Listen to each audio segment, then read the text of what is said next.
கற்பா சரணம், கற்பன் திருவடியே சரணம். ஒரு குடும்பம் ஐயா சந்தன கற்பன்ட்ட குழந்த வரம் கேட்டாங்க. ஆனால் ஐயா வாக்கு கொடுக்கல. யாருமே கனி கேட்டால் நம்ம ஐயா அதற்கான சாதகத்தை பார்த்துட்டு கனி கொடுத்துருவார். இதுவரை நம்ம ஐயா வரம் கொடுத்து நடக்காமல் போனதில்லை. இது அப்பன் சந்தன கருப்பன் அடியேன் மீது நின்று கொடுத்த வாக்கு இன்றைக்கு வரை வீண் போனதில்லை. ஆனால் அந்த குழந்தைக்கு வரம் கொடுக்கல. ஏன்னு ஐயா நமக்கு சரியான ஒரு உத்தரவு கொடுக்கல. அன்னைக்கு வரம் கொடுக்கல, 6 மாதம் கழித்து பாருங்க அப்படிங்கிற மாதிரி ஐயா சொல்லிட்டாரு. அப்போது நம்மளும் சரி அப்படின்னு சொல்லிவிட்டு அதை விட்டுட்டோம். என்ன பிரச்சனைன்னு சொல்லி தெரியலை. அவங்கள்ட்ட ஒரு 6 மாதம் கழித்து மீண்டும் நாங்கள் சாமி கும்பிடையில் வாங்க அப்படின்னு சொல்லி விட்டாச்சு. இது நடந்து மீண்டும் ஐயாட்ட நான் தனியாக ஐயாட்ட அழைக்கையில் ஐயா சரி கொஞ்ச நாள் போட்டும்பா அப்படிங்கிற மாதிரி அறிவுறுத்தினார். சரின்னு சொல்லிவிட்டு நானும் அதை பெருசாக எடுத்துக்கிறல. ஒரு 4-5 நாள், ஒரு வாரம் கணக்கு இருக்கும். ஒரு 4-5 நாள் தான். 4-5 நாள் கழித்து என்னோடய நம்பர் வாங்கிட்டு போயிருந்தாங்க அந்த பெண்மணி. அதுக்கு ஒரு ஏஜ் ஒரு 38 வயசு ஆகிடுது. அது ஃபோன் போட்டாங்க. ஃபோன் போட்ட உடனேயே நம்ம ஐயா அவங்கள பற்றின விவரங்களை சரியாக சொல்லிட்டாங்க.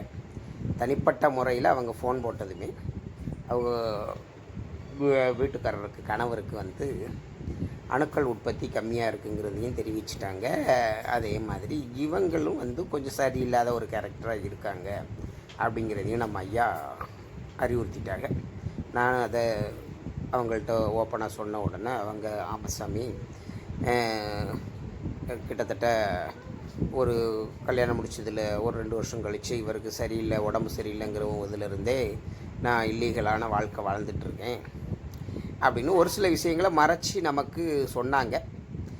அதனால தான் நம்ம ஐயா அவங்களுக்கு அந்த குழந்தை வரம் கொடுக்கல. ஏன்னா தவறான ஒரு வாழ்க்கை வாழ்ந்துட்டுருக்கிறவங்களுக்கு எப்படி ஒரு குழந்தை வரம் கொடுக்க முடியும்?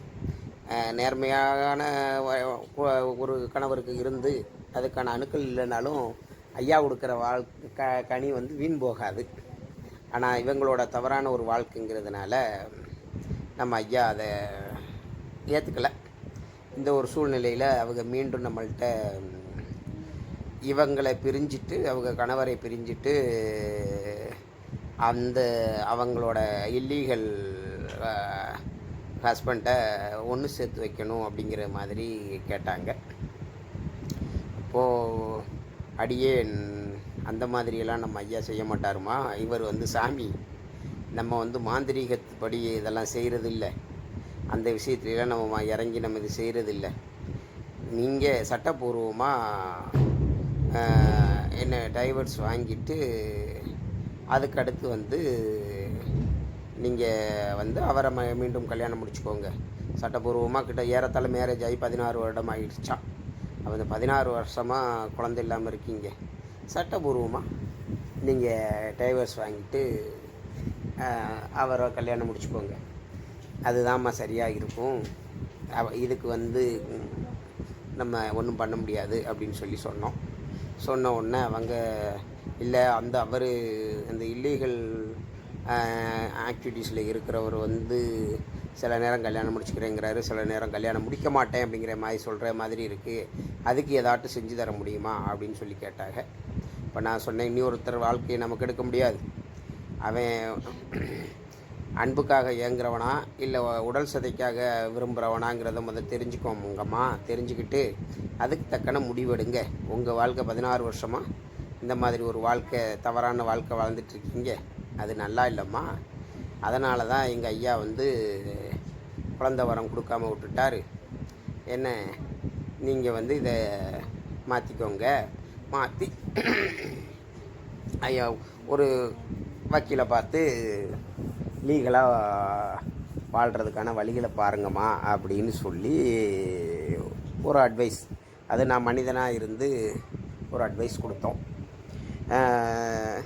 ஏன்னா மாந்திரீகத்தில் அவங்கள இவங்க காலடியிலேயே கிடக்கிற மாதிரிலாம் செய்யலாம், செய்ய முடியாதெல்லாம் கிடையாது.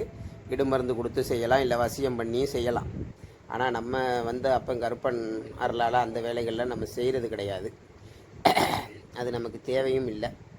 அதனால் நம்ம அந்த வேலையை செய்கிறதில்ல. அவங்கள்ட்ட வந்து நீங்கள் இந்த மாதிரி இருங்க அப்படிங்கிறதுக்கு மாதிரி விஷயங்களை மட்டும் சொன்னோம்.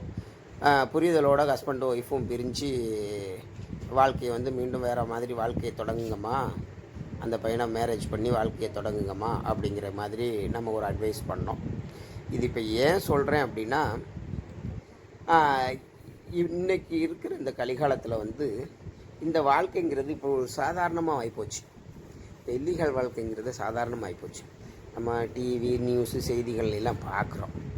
ஆனால் இதில் என்ன ஒரு பிரச்சனை அப்படின்னா, இவங்க வந்து இந்த மாதிரி வாழ்கிற வாழ்க்கையில் ஒரு மன நிம்மதி இல்லாத வாழ்க்கை தான் அவங்க வாழ்கிறாங்க. உடல் சுகத்துக்காக இது பண்ணாலும் ஒரு மன நிம்மதி இல்லாத வாழ்க்கை தான் வாழ்கிறாங்க. அந்த பெண் என்கிட்ட பேசின விதத்தில் அது இத்தனை வருஷமாக ஒரு நிம்மதியான வாழ்க்கை வாழலை. இப்படி இருக்கிறவங்க சட்டப்பூர்வமாக நேராக பிரிஞ்சுட்டு அவங்களையே மட்டும் இல்லீகல் ஹஸ்பண்டையே மேரேஜ் பண்ணிவிட்டு வாழ்க்கையை சந்தோஷமாக வாழ்ந்துட்டு போக வேண்டியதானே. ஒரு குழந்தை இல்லைங்கிறது தெரியுது, 2 வருஷத்துலேயே தெரிஞ்சு போயிருக்கு. அப்போ இந்த 2 வருஷத்தில் என்ன, அது மேரேஜ் ஆகி 1.5 வருஷத்துக்கு மேலேயே அவங்களுக்கு அந்த பொண்ணுக்கு அது விவரம் தெரிஞ்சிருச்சுன்னு ஐயா அறிவுறுத்திட்டார். அதையும் நம்ம சொன்னோம், ஆமான்னு ஒத்துக்கிட்டுச்சு அந்த பிள்ளை. அப்போமே அதை பிரிஞ்சுட்டு சட்டப்பூர்வமாக வேறு இவனை அந்த 2.5 வருஷத்தில் இவனுக்கு பழக்கமாகி போச்சு. அந்த பழக்கத்தில் இது பண்ணிவிட்டு இவனை பிரிஞ்சுட்டு ஹஸ்பண்டை பிரிஞ்சுட்டு மேரேஜ் பண்ணிட்டு போயிருக்க வேண்டியதானே. ஆனால் அதை செய்யாமல் இன்றைக்கி வேற ஒரு 16 வருஷமாக ஒரு வாழ்க்கை வாழ்ந்து ஒரு பயத்தோடு வாழ்ந்து ஒரு நிம்மதி இல்லாத வாழ்க்கை ஏன் வாழணும்? அப்போ அதுக்கு அந்த விஷயங்களை நம்ம அவங்களுக்கு சொன்னோம். அப்போ அறிவுறுத்தின மாதிரி ஒரு சில விஷயங்களை சொல்லி அடியேன் அவங்களுக்கு அறிவுறுத்தணும். அவங்களுக்கு வந்து நீங்கள் எதையாட்டும் செஞ்சு கொடுங்க சாமி, நீங்கள் எதையாட்டும் செஞ்சு கொடுங்க சாமி அப்படின்னு தான் சொல்கிறாங்களே ஒழிய, அவங்களான ஒரு ஸ்டெப்பு எடுத்து அதை மாற்றி நிற்கிறதுக்கு அவங்களுக்கு ஒரு இது இல்லை. தெய்வங்கள் வந்து தெய்வ வழியில் தான் பல விஷயங்களை செஞ்சு கொடுக்கும். மாந்திரீக வழியில் போனோம்னா அது என்றைக்குமே வாழ்க்கை ஒரு இதாக இருக்காது. என்ன தான் வசியம் பண்ணியிருந்தாலும் ஒரு குறிப்பிட்ட காலத்தில் அந்த வசியம் இதாகி போகும். அதே மாதிரி இடுமருந்து கொடுத்துருந்தாலும் அந்த இடுமருந்து ஒரு நோயை உருவாக்கி விட்டுரும். கடைசி அதனாலேயே ஆள் தவறிடுவாங்க. அதனால் இந்த வசியம் இடுமருந்து இந்த மாதிரி விஷயங்களுக்கு வந்து தயவு செய்து மக்கள் போகாமல் இருக்கிறதே நல்லது. தெய்வ பலன், குழந்த வரம் கேட்குறது, இதை மாதிரி விஷயங்கள்லாம் தெய்வத்திட்டையே கேளுங்க. தெய்வம் கிரக சூழ்நிலைக்கு தக்கன அதற்கான வரங்களை கொடுக்கும். அதுவும் குலசாமியை நல்லா வணங்கிட்டு வர்றவங்களுக்கு கண்டிப்பாக நல்ல வாழ்க்கை அமையும். எல்லாம் அப்பன் சந்தன கருப்பன் செயல். வாழ்க வளமுடன், வாழ்க வளத்தோடு.